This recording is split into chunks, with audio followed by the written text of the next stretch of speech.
Loss the right of life, मगर फिर भी जिंदा है और शान से जी रहे हैं। कच्चे घरों से पक्के घरों में आ गए, कच्चे घरों से पक्के घरों में आ गए, शान से जी रहे। मर जाती, तबाह हो जाते। ऐसे ऐसे हाकिम आए हैं, ऐसी ऐसी कौमें आई हैं कि उन्होंने एक साथ पूरी कौम को तबाह करने की कसम खाई है।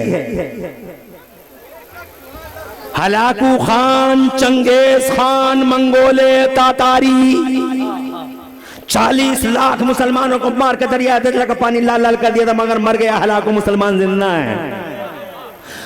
चंगेज खान की धज्जियां बिखर गई, मुसलमान जिंदा हैं। जोर से कह दो सुभान अल्लाह। मिटाने वाले मिट गए, कुर्सी वालों को इस हकीकत को समझना होगा।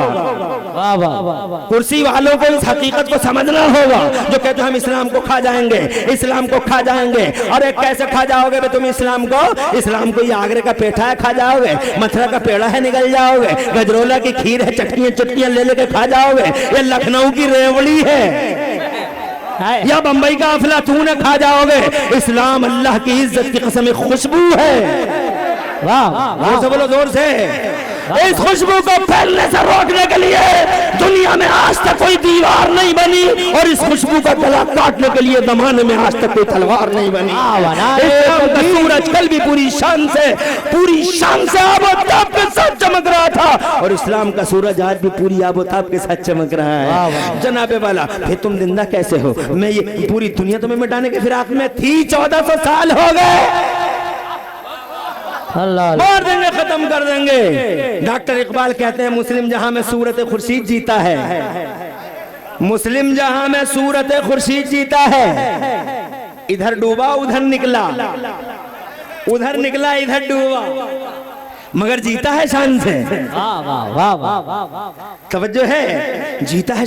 क्यों जीते हैं? इतने बड़े नाफरमान फिर भी जीते हो, इतना बड़ा दीदा दिल है फिर भी नबी पाक के। अबे हुजूर के इल्म को नापते हैं यार। मुझे अफसोस होता है, मैं बात करते करते इधर आ गया। अगर कहो तो 2 मिनट और ले लूं। ये खतीब इस्लाम, आलमी पैमाने के खतीब और मुबल्लिग इस्लाम आपकी नज़रों के सामने हैं और अल्हम्दुलिल्लाह इन्होंने तो किले के किले फतह कर डाले और इनकी तकरीरों से न जाने कितने मुकर्रिरीन अल्हम्दुलिल्लाह बन गए बिफज़लिही ताला। अल्लाह ताला ने बड़ा करम किया है।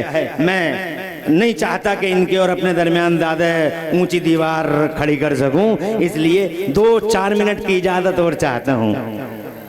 है जी, जोर से कह दें सुभान अल्लाह। मुझे हालांकि 1 घंटे का टाइम मिला है, अभी 1 घंटे में कुछ समय बाकी है, मगर फिर भी मैं अज़रहे अखलाक पूछ रहा हूँ क्योंकि मैं बड़ा अखलाकमंद आदमी हूँ। हाँ, बड़ा भोला, बड़ा सीधा, हाँ, और बहुत अखलाकमंद। मैं नहीं चाहता कि किसी का दिल दुखे, इसलिए मैं जहाँ तक ये इल्म के सवाल उठाते हैं, यही वहाबी कि नबी का इल्म कितना था, नबी का इल्म कितना था। अबे पहले तो देख नबी का इल्म देख। नबी के सगे चच्चा बदर में हुजूर से लड़ने आए, अबू जहल मरा, चच्चा पकड़े गए। चच्चा पकड़े गए, चच्चा पकड़े गए और पकड़े गए तो नबी के दरबार में लाए गए। नबी ने कहा चच्चा 2 रास्ते हैं, अगर रिलीज होना चाहो तो 2 रास्ते हैं, या तो कलमा पढ़ो या फिदिया दो। तो चच्चा बोले मुझे उम्मीद है मेरा भतीजा मुझे जलील नहीं करेगा। तो बोले तुम तो मेरे चच्चा हो, मैं तो दुनिया में किसी को भी दलील करने नहीं आया, सारी दुनिया को इज्जत का ताज पहनाने अल्लाह ने मोहम्मद को भेजा है। सारी दुनिया का सर फखर से ऊंचा करने के लिए अल्लाह ने मोहम्मद रसूलुल्लाह को भेजा है। कहा भतीजे जब तुम मुझे जलील नहीं कर रहे हो तो ये बता दो मैं पैसा लाके कहाँ से दे दूँ, मेरे पास रखा ही गया है। तो मेरे नबी ने फरमाया याद करो चच्चा, जब तुम मक्के से चले थे तो तुमने चच्ची को सोने का टुकड़ा दिया था और ये कहा था कि अगर मैं जिंदा लौट के आ गया तो सोना मेरा, जिंदा नहीं लौटा तो सोना तेरा। चच्चा वही सोना लाके हमारे हवाले कर दो।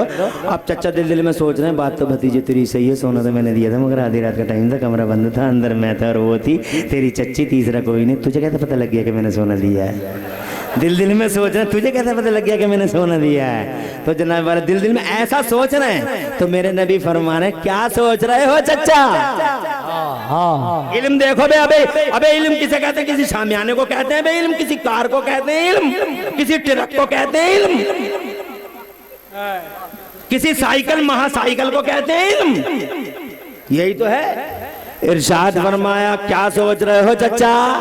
तो चचा बोले भतीजे, दिल दिल में सोच रहे हैं ना। अब फिर ये सोचने लगे कि जो इतनी दूर की देख रहे आप वो यहाँ की भी देख रहा होगा, झूठ बोलने से कोई फायदा नहीं। क्या सोच रहे हो चचा?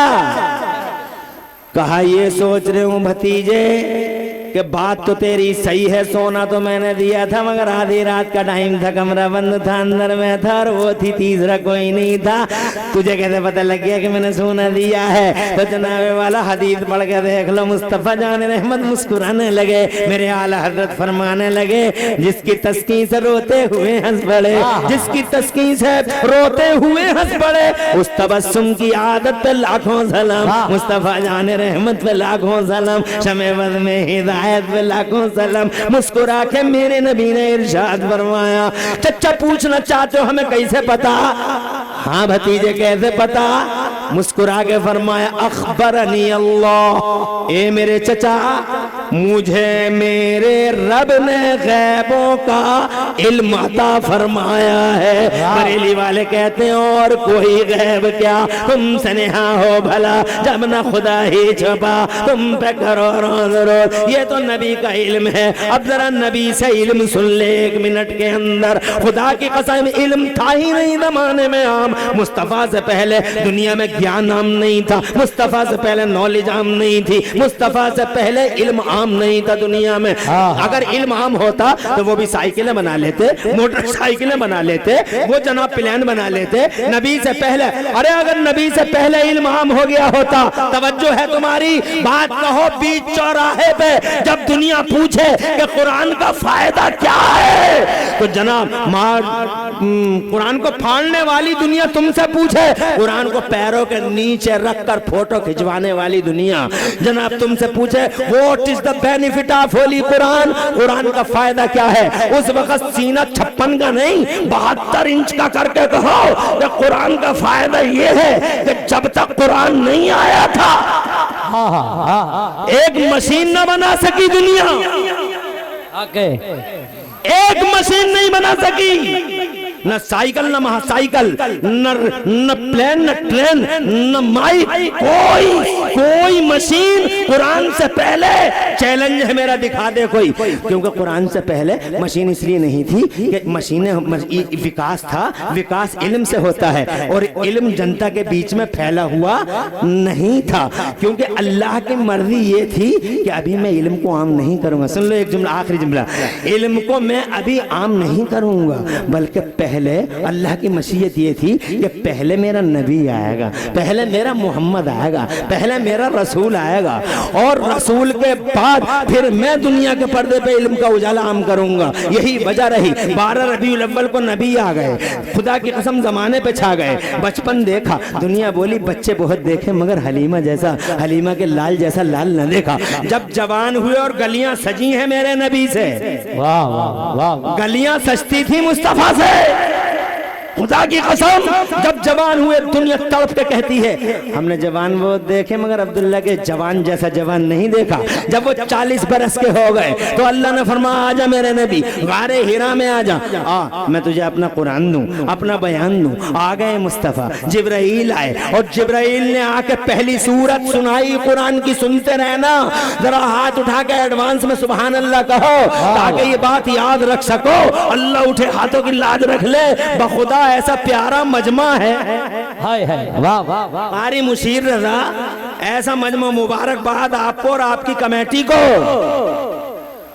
और वो मौलाना जो बड़ी मेहनत करते फिर रहे थे बेचारे, किधर चले गए? वो बैठे हैं कारी अकमल साहब। अब उनका दिल जो है जंप कर रहा है, चेहरे पे अल्हम्दुलिल्लाह गुलाब खिला हुआ है माशाअल्लाह, अपने दिल का खुलूस देखकर। ये दिल का खुलूस है, क्या बरकत है। जो जहाँ खड़ा वहाँ खड़ा ही है, जो बैठा है बैठा ही है अल्हम्दुलिल्लाह। हर आंख हर कान तमन्नाई, हर दिल मुश्ताक है, चेहरे पे बहाली है, कहीं से कोई नींद का निशान नहीं है। रात के 12 बज रहे हैं, 12 बज रहे हैं मगर तुम्हारे 8 ही बज रहे हैं। सुभान अल्लाह, जोर से और जोर से। तो मैं ये कहना चाहता था कि आया कुरान शरीफ, पहली सूरत, रब की पहली घोषणा, डिवाइन अनाउंसमेंट। अल्लाह ने इरशाद फरमाया